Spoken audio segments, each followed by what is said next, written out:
True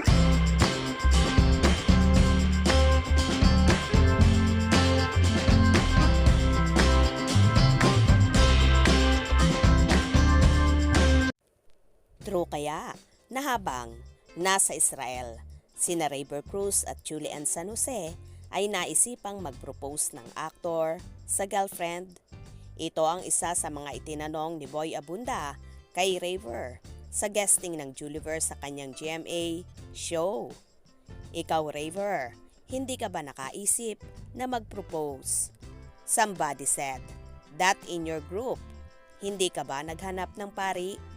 What was going on in your mind? Tanong ni Kuya Boy kay Rayber. Natawa naman ang dalawa at paliwanag ng aktor. Nagkaroon nga ng ganoong biruan sa grupo habang nasa Israel sila. Para sa akin kasi, Tito Boy, everything happens for a reason eh. And siya lang yung nakakalam noon sa itaas. Para sa akin, yung river of hope ko, yung lakas ng loob ko, ay nanggagaling kay Julie. So, ang iniisip ko, may rason kung bakit si Julie magkasama kami sa Holy Land, sabi ni Rayber.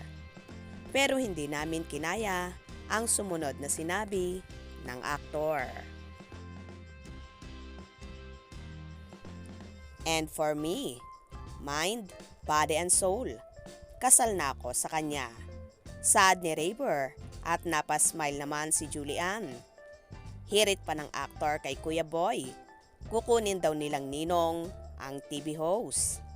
Pero alam ng Panginoong Diyos na makakauwi pa kami. May chance pa kaming kunin ka as ninong, sabi ni Rayber sa King of Talk.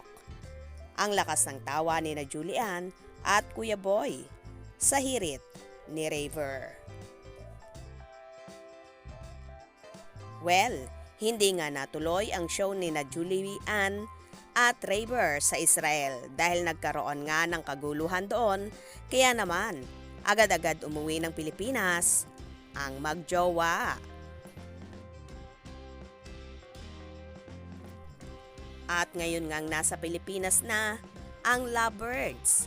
Kailan naman kaya magpo-propose si Rayber kay Julian para matuloy na ang pagiging ninong ni Tito Boy Abunda. Kaya naman tumutok at huwag na huwag pahuhuli sa mga maiinit na kaganapan. Anong inyong magiging reaksyon sa bidyong ito? Comment below.